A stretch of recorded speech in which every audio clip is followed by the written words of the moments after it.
Pour réaliser une bonne course, il est indispensable de savoir lire les définitions de poste.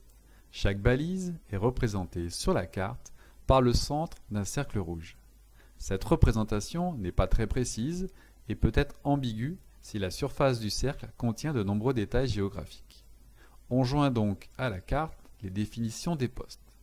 Ces définitions sont données sous forme de symboles normalisés, les symboles IOF. Ils sont internationaux et donc compréhensibles par tous. Il n'y a plus qu'à savoir interpréter ces hiéroglyphes et connaître l'ensemble des symboles par cœur. Dans notre exemple, on sait que nous courons sur le circuit violet court, qu'il fait 4,7 km à vol d'oiseau et qu'il comporte un dénivelé total de 185 mètres. Dans ce tableau, chaque ligne correspond à une balise. Chaque colonne a une signification particulière. Nous les décrirons de gauche à droite, de A à H. La colonne A correspond au numéro du poste. C'est le numéro d'ordre des postes placés sur la carte. Un triangle dans cette case indique le poste de départ. Dans notre exemple, après le départ, il y a 11 postes, soit 11 balises à identifier et trouver. La colonne B correspond au code du contrôle. Il s'agit du numéro de la balise placée sur le terrain. Il faudra bien les vérifier si vous ne voulez pas terminer PM.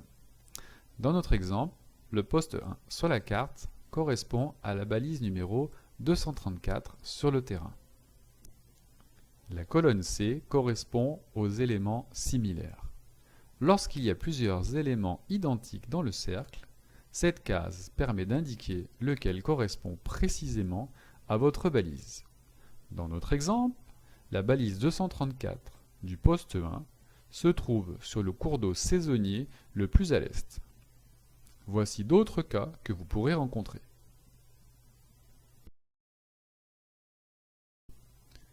La colonne D correspond à la nature du poste.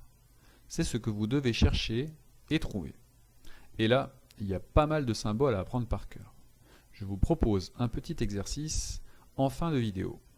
Dans notre exemple, au poste 2, la balise 235 se trouve vers un rocher. La colonne E correspond à la forme et à l'aspect du poste. Cette case donne parfois une description plus précise de l'élément lui-même. Dans notre exemple, au poste 6, la balise 209 se trouve vers une clairière marécageuse. Voici d'autres cas que vous pourrez rencontrer. Cette colonne peut également être utilisée pour un second symbole de nature de poste dans le cas de croisement ou de jonction. Dans notre exemple, au poste 9, la balise 221 se trouve à la jonction de deux cours d'eau saisonniers. La colonne F correspond aux dimensions ou aux combinaisons de postes. En général, il s'agit des dimensions de l'élément caractéristique. Dans notre exemple, au poste 5, la balise 241 se trouve vers une falaise de 2,50 m. Elle peut être également utilisée pour des symboles de combinaison ou de courbure. La colonne G correspond à la localisation de la balise. Lorsque l'élément est important, cette case indique la position de la balise dans cet élément. Dans notre exemple, au poste 4, la balise 243 se situe à l'extrémité ouest du fossé. Voici d'autres cas que vous pourrez rencontrer. La colonne H peut donner des informations complémentaires. Rien à signaler dans notre exemple, mais voici ce que vous pourriez rencontrer sur d'autres courses.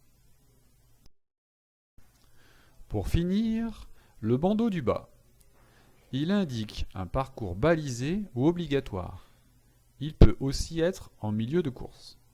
Dans notre exemple, il indique un balisage entre le dernier poste et l'arrivée, sur une distance de 70 mètres. Il ne vous reste plus qu'à apprendre par cœur tous ces symboles et notamment ceux de la colonne D. N'hésitez pas à mettre la vidéo en pause avant de répondre au quiz.